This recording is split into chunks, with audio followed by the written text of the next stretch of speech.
रामप्रसाद के सामने उनके दोनों बेटे खड़े थे, अमित और सुमित। वही दोनों बेटे जिन्हें रामप्रसाद ने अपनी पूरी जिंदगी मेहनत करके बड़ा किया था। वही बेटे जिनके बचपन में उन्होंने रात रात भर जागकर उनकी देखभाल की थी।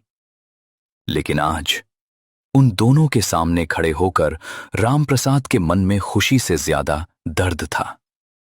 अमित की आंखों से आंसू बह रहे थे। उसने धीरे से कहा, पिताजी, हमसे बहुत बड़ी गलती हो गई, हमें माफ कर दीजिए। रामप्रसाद कुछ देर तक उसे देखते रहे।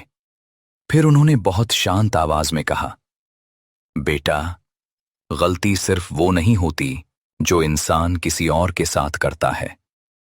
कभी कभी सबसे बड़ी गलती वो होती है जब इंसान अपने ही रिश्तों की कीमत भूल जाता है। अमित ने सिर झुका लिया। सुमित के आंसू भी रुक नहीं रहे थे। वो आगे बढ़ा और बोला, पिताजी, हमें लगा था कि आपकी देखभाल करना हमारे लिए बहुत बड़ी जिम्मेदारी है, लेकिन अब समझ आया कि आपने हमारे लिए जो किया था उसके सामने हमारी कोई जिम्मेदारी बड़ी नहीं थी।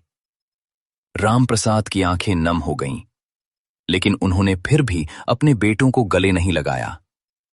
रोहित समझ रहा था, रामप्रसाद के दिल में प्यार अभी भी था, लेकिन उस प्यार के ऊपर बहुत गहरी चोट थी। तभी रोहित ने धीरे से कहा, बाबा, अगर आप चाहें तो मैं बाहर चला जाता हूं। आपको अपने बेटों से अकेले में बात करनी होगी।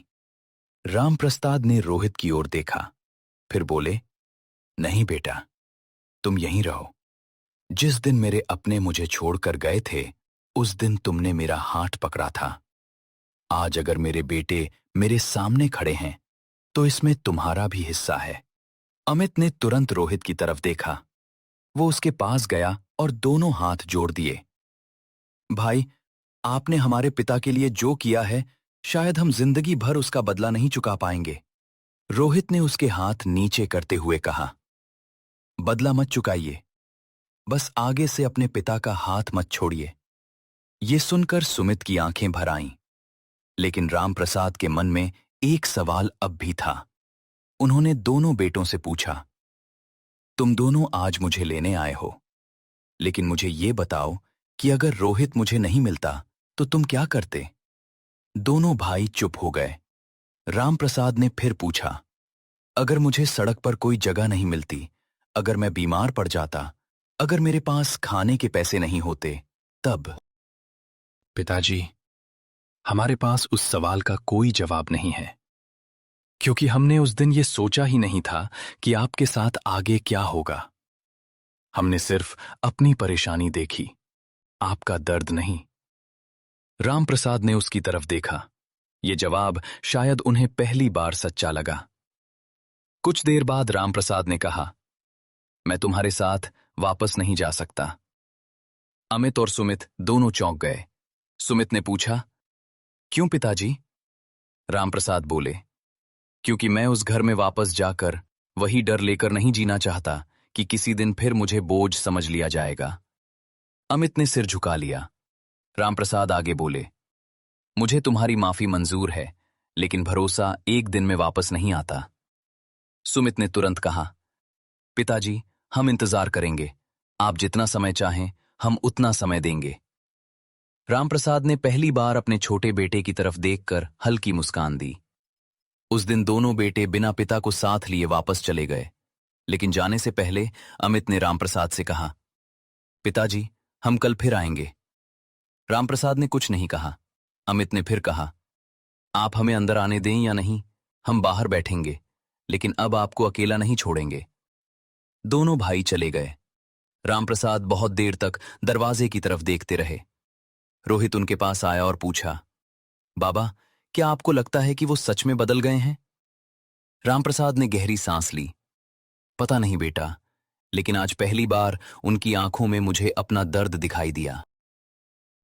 अगले कई दिनों तक अमित और सुमित रोज आते रहे, कभी फल लेकर, कभी दवाइयां लेकर, कभी बस कुछ देर बैठने के लिए। लेकिन सबसे बड़ा बदलाव यह था कि अब वे रामप्रसाद को अपने घर ले जाने की जिद नहीं करते थे।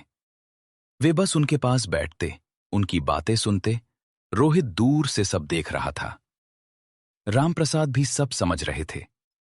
उनके बेटे शायद पहली बार पिता की सेवा करने नहीं, पिता का साथ देने आए थे। लेकिन तभी एक शाम रामप्रसाद को एक ऐसी खबर मिली जिसने उनके पैरों तले जमीन खिसका दी। गांव से फोन आया था। फोन पर शांति चाची की आवाज थी। उन्होंने कहा, रामप्रसाद, तुम्हारे पुराने घर में कुछ ऐसा हुआ है जिसके बारे में तुम्हें तुरंत जानना चाहिए। रामप्रसाद घबरा गए। उन्होंने पूछा, क्या हुआ चाची? शांति चाची कुछ पल चुप रहीं, फिर बोली, तुम्हारी पत्नी सावित्री ने मरने से पहले एक कागज तुम्हारे घर में छुपा कर रखा था। आज वो कागज मिला है।